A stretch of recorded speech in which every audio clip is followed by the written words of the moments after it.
Let me know in the comments if you think it's a bug.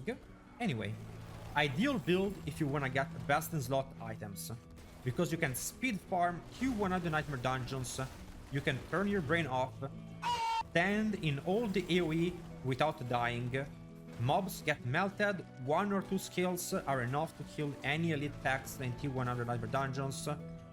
Where is the damage coming from? Because this is looking like a bulwark build, I bet. It's coming from Subterranean. Subterranean, every time I cast the Poison Creeper, it will cast Landslide. Landslide does a lot of damage, even above 2 million damage, and I'm using the boon called Pack Leader to refresh Poison Creeper. Every time I crit, I have a 20% lucky hit chance to refresh my Poison Creeper, which will cast Landslide. This in itself can go infinite, but there is more. The entire build revolves around finding clever ways to activate Pack Leader and refreshing the cooldown of Poison Creeper. Pretty much I want a chain reaction where I cast Poison Creeper and then I cast Poison Creeper and I only have to spam that one button. So what have we found to get to this point? First of all, we have a new glyph. It's called Tectonic. Tectonic gives you a 50% lucky hit chance. Wow, chef kiss. Then we have a new stat called Lucky Hit while barrier is active. Mwah, chef kiss. The first obvious thing is to use Nature's Fury, because Nature's Fury has a 30% chance that when you cast a nature skill, to cast another nature skill, which conveniently can crit, which means more resets for Pack Leader. Another great way to activate lucky hits is using Cron Staff, because Claw and also Storm Strike both have really high lucky hit rate, and you're casting both of them at the same time. And guess what? Not only they will reset the cooldown of Pack Leader by themselves, but they will also activate Nature's Fury, which means that on top of that they will also cast another skill that can refresh the cooldown of Pack Leader. This is all strong, but I have not used the bug yet. What if there are secret things in the game with a very high lucky hit effect that are not labeled as such? For example, what about Metamorphosis? Look at that, my Poison Creeper is off cooldown. Again, off cooldown. This is just ridiculous. I will keep looking for more things like that to proc my Pack Leader, and please let me know if you know of any tricky ways to proc lucky hit effects. So far though, the best one has been Metamorphosis, which I can abuse with boots that have attacks reduce evade cooldown by 1.2 seconds. This is because Cron Staff is casting 2 abilities at the same time, meaning that only 2 auto attacks are gonna be enough to reset the cooldown of my boots. This is extremely overpowered, but I will be keeping my eye open for more things. I'm gonna tell you what's best in slot for every slot. On the weapon, the Cron Staff, you want it with damage to close and card control damage high. The other stats don't matter. The boots, damage reduction injured only matters if you like to run injured. If you don't want, you're less tanky, but you can play max life. Total armor and move speed are the most important stats to have here. On your pants, you can run them unique, you can run T-bolts, but then you're not gonna be low life. And if you run low life, you wanna run Earth and Bulwark duration increased by 6 seconds, the Mending Stone aspect, VR injured, and then any damage reduction modifiers you can have. The gloves, the most important piece in the gear with the Subterranean aspect, lucky hit, crit chance, attack speed, and ranks to Landslide. The chest could be unique or could be rare. If you run a unique chest, take off the Nature's Fury aspect from here and run it on your helm instead. Ranks to Bulwark, Barrier Generation, and Damage Reduction are all very good stats to have on the chest. The unique chest, if you run a max life version, would be Soul Brand, which will give you lucky hit chance while you have a barrier. Very powerful. On the helm, you can run basic skill attack speed, which I want you to focus on these stats and highlight it, is that can go past the attack speed cap. The attack speed cap is 100%, but basic skill attack speed and core skill attack speed are a different type of attack speed that will go over the cap. We want total armor, barrier generation, and lucky hit while having a barrier if you can. I have willpower, but that's not best in slot. For aspect, disobedience is great. On your amulet, you have damage reduction injured if you run injured, otherwise run something else. I also would have liked to have move speed here, but I do not have it. Ranks to defensive skill is equivalent to run any type of damage reduction. Don't panic if you do not have it. Ranks to envenom, best for damage, obviously. And for aspect, we have the Shepherd, 15% core skill damage. This is actually not necessary, and we're gonna go over a variation of the build very soon. My other amulet runs Landslide, Aftershock aspect, and we have as best stats, great chance, lucky hit, barrier generation, and damage to close. I do not have perfect rings, but I have 3 out of 4. Next ring is Ring of the Stampede, with +1 to all my pets, which will give us a lot more damage, of course. And now I'm gonna go over a variation of the build. This variation of the build is running Cyclone Armor and Hurricane instead of running 2 more pets. So we are gonna be taking out Shepherd Aspect and Aspect of the Stampede, and instead of using those aspects, we're gonna use Aspect of Retaliation, and we're gonna be using Natural's Balance.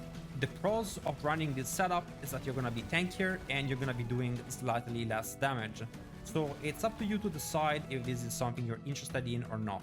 I'm just giving you the option. Let's go over the boons and talents quickly. We take Calm Before the Storm, reduce the cooldown of our ultimate. You can also decide to take Obsidian Slam if you do not run Petrify and maybe you run Hurricane instead. We like to take Pack Leader as it is the core of the build. Always take this one, of course. And for Stag, we take Scythe Talons and Avian Wrath, crit chance and crit damage.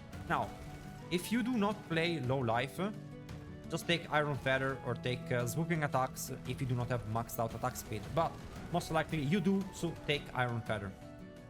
Wariness for damage reduction from Elite. And in terms of skills, well, of course, we will be taking Nature's Fury, as it is part of the core of the build. We'll be taking damage reduction from Heightened Senses. This one can be activated anytime you switch to human form, thanks to your pet abilities.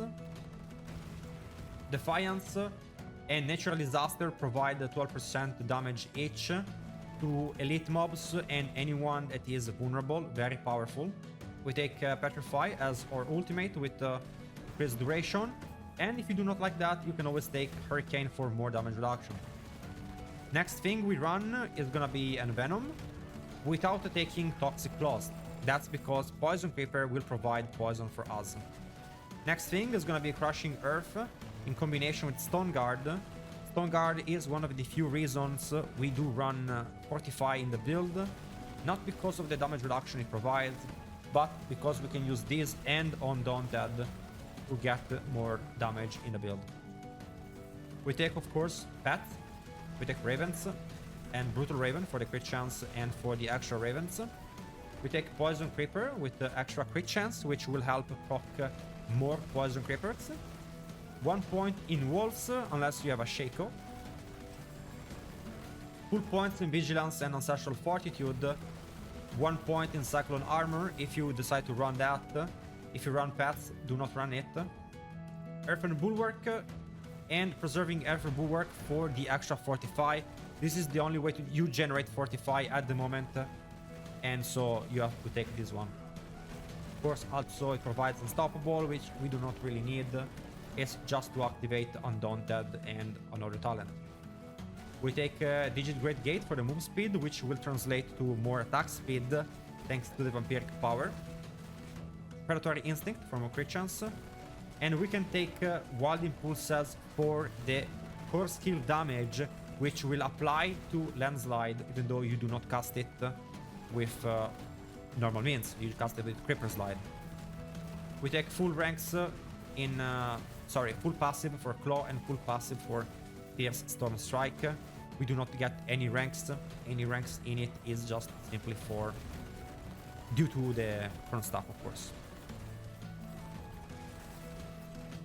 You will notice that my Paragon board is extremely offensive. That's because I do not need any defense other than DR injured in this build.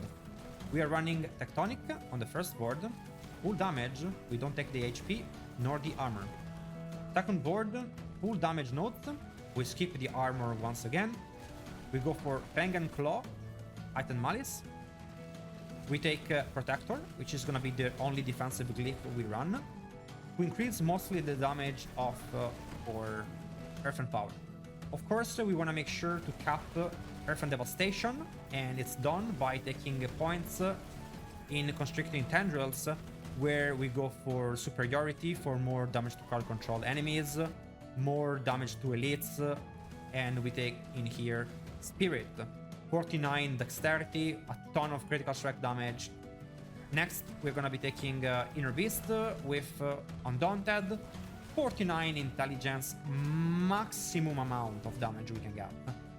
And we finish up everything with an Earth and Sky to get the core skill damage from this board, because core skill damage has a higher scaling than any other magic node, so extremely overpowered, very efficient, very min-maxed Paragon board.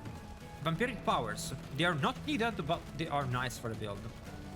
Metamorphosis, really strong, we talked about it, we think it's bugged and it will reset the cooldown of your Poison Creeper. Moonrise gives us attack speed and movement speed, which is great because with Ravenous, more move speed means more attack speed. We are with this attack speed capped and it's pretty nice. We run Sanguine Brace. Critical strike chance will help us proc or pack leader more often because it does require you to crit. And lastly, we have our Jolly.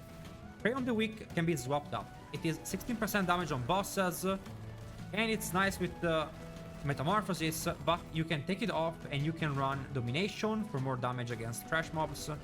And if you want, you can run Resilience for having 45% extra damage reduction, which I find it to be unnecessary, but maybe if you die, you can run this one instead. And if you run a max life build, you can run something for healing instead. I will end the video by talking about damage while fortified. This stat works if you have a shield on, but the damage reduction instead will not. That's why we don't have any damage reduction while fortified. It used to work, but it has stopped working sometimes in the previous season, so we do not run that. I hope you guys will tell me more things that can proc Lucky Hit chance that are secret, like Metamorphosis. Let me know if you think it's a bug or not. And I hope you guys enjoyed the video. I will see you guys on the next one.